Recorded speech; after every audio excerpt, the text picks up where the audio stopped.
80 का दशक हम में से कईयों के जीवन का ऐसा गोल्डन पीरियड था जिसके साथ हमारी खूब यादें जुड़ी हुई हैं।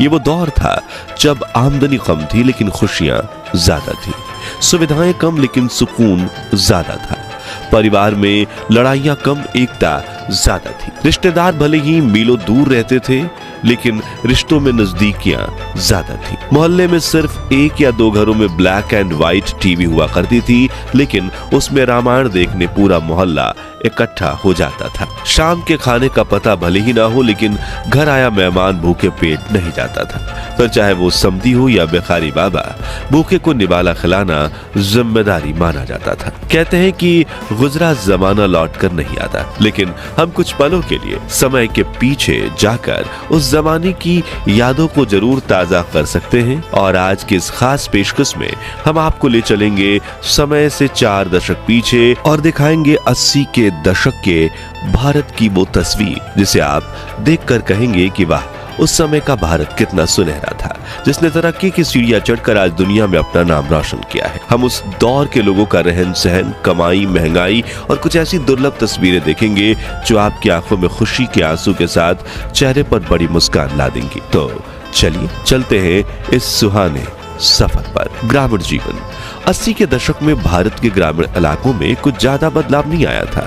आजादी के 30 सालों बाद भी वहां के लोग ज्यादा पढ़े लिखे नहीं थे। ज्यादातर ग्रामीण परिवार खेती पर ही निर्भर रहा करते थे। गांव में लोगों के मकान भले ही कच्चे हों लेकिन बड़े सुकून से उन मकानों में लोग रहते थे, जबकि आज बंगले में रहने वाले लोग भी सुकून से नहीं रह पाते। उस दौर के कच्चे घरों में खिड़कियों के नाम पर दीवारों में सिर्फ बड़ा सा छेद हुआ करता था जहां से सूरज की रोशनी आकर घर में उजाला फैला देती थी। ग्रामीण बाजारों में लोग छोटी सी दुकान खोल लेते थे जिसमें रोजाना कुछ 20 से 30 रुपयों का व्यापार हो जाता था। जिसके पास दुकान का किराया भरने की सुविधा नहीं होती, वो अपने शरीर पर ही सामान लटकाकर एक चलती फिरती दुकान बन जाते थे। ग्रामीण इलाकों में बिजली होना तो एक सपने जैसा होता था। गांव के चौराहे पर एक स्ट्रीट लाइट लगाना भी पंचायत की बड़ी उपलब्धि माना जाता था। हर तरफ कच्ची सड़कें हुआ करती थी जिन पर साइकिल, बैलगाड़ी, तांगा चलाना भी एक अनोखी कला थी। इन कच्ची सड़कों की वजह से लोग बारिश में काफी परेशान होते थे। उस समय लोगों में अपनापन था और भाईचारा भी बहुत ज्यादा हुआ करता था। लालच नाम की चीज तो हुआ ही नहीं करती थी। खान पान देसी होने की वजह से लोग ज्यादा बीमार नहीं पड़ते थे और अगर कोई बीमार पड़ जाए तो उन्हें गांव के बड़े बुजुर्ग औषधि देकर चंद घंटों में दुरुस्त बना देते थे। गेहूं घरेलू चक्की में पीसे जाते थे, खाना लकड़ी जलाकर मिट्टी के चूल्हे पर बनाया जाता था और चरखा चलाकर कपड़े बुने जाते थे। मित्रों, उस जमाने में ना तो इंटरनेट था और ना ही लोगों के पास इतनी ज्यादा जानकारियां थी, मतलब लोगों की दुनिया बहुत ज्यादा लिमिटेड हुआ करती थी। दिल्ली में रहने वाले शख्स को राजस्थान के लोगों के जीवन के बारे में कुछ खास जानकारी नहीं थी और जिस व्यक्ति को दुनिया में क्या क्या हो रहा है इस बारे में जानकारी होती थी उन्हें गांव का सबसे होशियार व्यक्ति माना जाता था। वाकई में उस दौर की बात ही अलग थी, क्योंकि तब रिश्तों में प्यार मोहब्बत था, लाज शर्म और लिहाज रखा जाता था। चारों ओर घने जंगल थे और आज की तुलना में लाखों गुना साफ सफाई थी। सड़कों पर भी, लोगों के दिलों में भी। शहरी जीवन सन 1981 में भारत का साक्षरता दर महज 43% था, लेकिन अब लोगों को पढ़ाई की अहमियत समझ में आने लगी थी। इसलिए सुविधाएं न होने के बावजूद बच्चे सरकारी स्कूल या गली नुक्कड़ के मास्टर जी के पास पढ़ने जाते थे। जैसे कि कोलकाता की इस तस्वीर में बच्चे धूप में एक पुरानी लकड़ी की खटिया पर बैठकर पढ़ाई कर रहे हैं। वह इस दुर्लभ तस्वीर में यूनिफॉर्म पहने स्कूल जा रही बच्चियों चूहों को दाना खिला रही हैं और ये दीवार पर इंग्लिश सिखाने की एडवर्टाइजमेंट्स लगी हुई है। मित्रों, आज फूड और ग्रोसरी डिलीवरी और टेक्नोलॉजी की काफी बड़ी उपलब्धि माना जा रहा है, लेकिन ये कॉन्सेप्ट तो सालों पुराना है। जब रोज सुबह दूध वाले भैया एक ही समय पर घर की घंटी बजाते थे और बिना मिलावट के गाय भैंस का ताजा दूध डिलीवर कर जाते थे। उस वक्त शहरों में हिंदुस्तान, अम्बेसडर और पद्मिनी जैसी गाड़ियां सड़कों पर काफी दिख जाती थी, लेकिन जिनके पास गाड़ी खरीदने जितनी आमदनी नहीं होती थी वो या तो अपनी साइकिल खरीद लेते थे या फिर साइकिल वाले तांगे पर सफर करते थे। देश विदेश में ब्रांड्स की काफी कमी थी, इसलिए गर्मियों में सड़क किनारे कच्चा सोडा या गोली सोडा काफी बिका करती थी। घर घर में 24 घंटे पानी नहीं आता था, बल्कि मोहल्ले में पानी निकालने के लिए हैंडपंप लगा होता था। सुबह सुबह गली के नुक्कड़ पर दादा लोग अखबार लेकर बैठ जाते थे, क्योंकि देश दुनिया की जानकारी पाने का वही एकमात्र जरिया था। उस दौर में कई परिवार के सभी लोग छोटे मोटे काम किया करते थे, जैसे कि सिलाई, सब्जी बेचना, जूते पॉलिश करना, तांगा चलाना वगैरह, क्योंकि उस दौर में आज की तरह दिखावा करने का कोई ट्रेंड नहीं था और लोगों के लिए कोई भी धंधा छोटा बड़ा नहीं था। बस मेहनत से 2 रोटी कमाने का जरिया था। कमाई और महंगाई। 80 का दशक ये वो दौर था जब देश को आजाद हुए काफी कम समय बीता था। राजनीति में काफी ज्यादा उथल पुथल मची हुई थी। इंदिरा गांधी सरकार ने देश में 21 महीनों की इमरजेंसी लगाई थी, जिससे देश के करोड़ों लोग इतने परेशान हो चुके थे कि कहा जाता है कि आपातकाल के बाद देश में कांग्रेस सरकार के खिलाफ बिजली का खंभा भी चुनावी मैदान में उतर जाता तो जनता उसे भी जिता देती, और हुआ भी यही था। सन 1977 में देश में पहली बार गैर कांग्रेसी जनता पार्टी की सरकार बनी।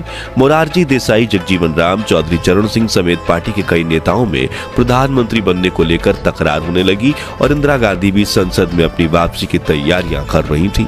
कुल मिलाकर राजनीतिक स्तर पर काफी हलचल मची हुई थी और नेता जनता के बारे में सोचने से ज्यादा अपनी कुर्सी बचाने की कोशिश में लगे हुए थे। इसी वजह से देश में महंगाई आसमान की ऊंचाइयों को छू रही थी। सोना चांदी से लेकर दाल चावल तक हर चीज की कीमत में इजाफा आया था। जैसे कि 1980 में 10 ग्राम सोने की कीमत 1330 रुपए थी और जो 1981 में बढ़कर 1800 रुपए तक पहुंच चुकी थी। 1 किलोग्राम चांदी की कीमत 16,000 रुपए थी। पेट्रोल की कीमत 8 रुपए प्रति लीटर थी। इसके बावजूद पेट्रोल पंप के मालिक के लिए दिन में 2000 रुपए का पेट्रोल बेचना भी बड़ी बात थी, क्योंकि उस दौर में यातायात के लिए ज्यादातर लोग पब्लिक ट्रांसपोर्ट का इस्तेमाल करते थे। छोटी दूरी के लिए साइकिल और तांगे की सवारी की जाती थी और 1-2 गली आगे जाने के लिए तो लोग पैदल ही अपनी 11 नंबर की बस में सवार होकर निकल पड़ते थे। उस दौर में अनाज की कीमतें भी आज के मुकाबले काफी कम थी। 1980 के दशक में 1 लीटर दूध 8 रुपए, 1 किलो चावल 1 रुपए, 1 किलो मूंग दाल 2 रुपए, 1 क्विंटल गेहूं 142 रुपए और 1 किलो शक्कर 5 रुपए में मिल जाती थी। हालांकि उस समय के हिसाब से ये कीमतें ज्यादा थी और महंगाई की मार के शिकार हुए लोगों के लिए 2 वक्त की रोटी कमाना भी टेढ़ी खीर था। रिपोर्ट्स की माने तो उस दौर में एक व्यक्ति की एक महीने की औसतन कमाई सिर्फ 100 से 200 रुपए के बीच हुआ करती थी, जिससे वो अपने परिवार की जरूरतों को पूरा भी कर लेते थे। फिल्मी जगत दोस्तों, 21वीं सदी की ज्यादातर अभिनेत्रियां प्लास्टिक सर्जरी और ढेर सारे मेकअप के साथ जब रिवीलिंग कपड़े पहनती हैं तभी उन्हें फिल्मों में काम मिल पाता है। लेकिन 1980 के दशक की अभिनेत्रियां बिना किसी आर्टिफिशियल मेकअप के इतनी खूबसूरत दिखती थी कि लोगों के दिलों पर राज करती थी। फिर चाहे वो रेखा हो, सोनी राजदान हो, भानुप्रिया हो या मंदाकिनी। और स्क्रीन पर आप जिस एक्ट्रेस की तस्वीर देख रहे हैं वो उस समय की मॉडर्न एक्ट्रेस तनुजा मुखर्जी है, जो काजोल और तनीषा मुखर्जी की मां है। तनुजा ने हिंदी, मराठी, बंगाली, गुजराती फिल्मों में काम किया था और खूब नाम कमाया। उस दौर में भारत में धीरे धीरे पश्चिमी सभ्यता को अपनाने की शुरुआत हुई थी, जिसे सबसे पहले अपनाया था फिल्मी जगत के अदाकाराओं ने। जैसे कि यहाँ प्रेमा नारायण की दुर्लभ तस्वीर है, जिन्होंने 1971 में मिस वर्ल्ड कंपटीशन में इंडिया को रिप्रेजेंट किया था। वहीं 80 के दशक में अभिनेत्रियों की तरह हिंदी फिल्म इंडस्ट्री के अभिनेता भी विश्व स्तर पर काफी प्रचलित होने लगे थे और स्क्रीन पर आप धर्मेंद्र पाजी, हेमा मालिनी और निरूपा की फिल्म मां की शूटिंग के दौरान खींची गई कुछ दुर्लभ तस्वीरें देख रहे हैं। इस फिल्म में इन्होंने असल में बाघ और शेर के साथ शूटिंग की थी। अंतर्राष्ट्रीय स्तर पर भारत की ताकत। 1971 में बांग्लादेश लिबरेशन वॉर चल रही थी। तभी ईस्ट पाकिस्तान के हजारों लोग पाकिस्तानी सेना के कहर से बचते बचाते कलकत्ता भाग गए और ये रेयर फोटोज उन रिफ्यूजी कैंप्स में खींची गई जिन्हें भारत सरकार ने शरणार्थी जनता पर हो रहे जुर्म में दुर्गा और आयरन लेडी कही जाने वाली भारत की प्रधानमंत्री इंदिरा गांधी देख नहीं पाई और उन्होंने भारतीय सेना को बांग्लादेश को आजादी दिलवाने का आदेश दिया। और आपको ये जानकर हैरानी होगी कि भारतीय सेना ने न सिर्फ बांग्लादेश को आजादी दिलवाई बल्कि उन्होंने 93,000 पाकिस्तानी सैनिकों को सरेंडर करवाकर पाकिस्तान को घुटनों पर ला दिया। दोस्तों, इराक के तानाशाह सद्दाम हुसैन, जिन्होंने 1990 में गल्फ वॉर में अमेरिका समेत 35 देशों को चुनौती दी थी, वो जब इराक के उपराष्ट्रपति थे तभी उन्होंने भारत का दौरा किया था। और स्क्रीन पर आप साल 1974 की उस रेयर फुटेज को देख रहे हो जिसमें प्रधानमंत्री इंदिरा गांधी एयरपोर्ट पर सद्दाम हुसैन का स्वागत करने पहुंची थी। दोनों लीडर्स के साथ तस्वीर खिंचवाई थी, जिसके बाद भारतीय सेना ने सद्दाम हुसैन का स्वागत किया था। इसके अलावा 18 मई 1974 के दिन पोखरण में न्यूक्लियर टेस्ट करके भारत दुनिया के उन शक्तिशाली देशों की सूची में शामिल हो गया था जिसके पास परमाणु शक्ति थी। कुल मिलाकर 1980 के दशक में भारत ने काफी उतार चढ़ाव देखे, लेकिन ये वही दौर था जब हमारे देश ने एक ताकतवर राष्ट्र के रूप में विश्व स्तर पर पहचान कमाई और एक पिछड़े हुए राष्ट्र के बजाय एक विकसित देश के रूप में आगे बढ़ना शुरू किया। तो दोस्तों, पिछले 40 साल में भले ही देश की काया पलट हो गई हो, लेकिन हमारा भारत महान था, महान है और महान रहेगा। इसलिए कमेंट बॉक्स में जय हिंद जय भारत जरूर लिखें और अपने बचपन की खूबसूरत यादों को भी हमारे YouTube परिवार के अपने अन्य सदस्यों के साथ शेयर कीजिए। और ये वीडियो अच्छा लगा हो तो इसे लाइक और शेयर करके 21,000 लाइक्स के लक्ष्य को हासिल करने में हमारी मदद कीजिए। और इस सीरीज के अगले पार्ट के लिए चैनल को सब्सक्राइब करके पास वाली घंटी जरूर बजा दीजिए। धन्यवाद।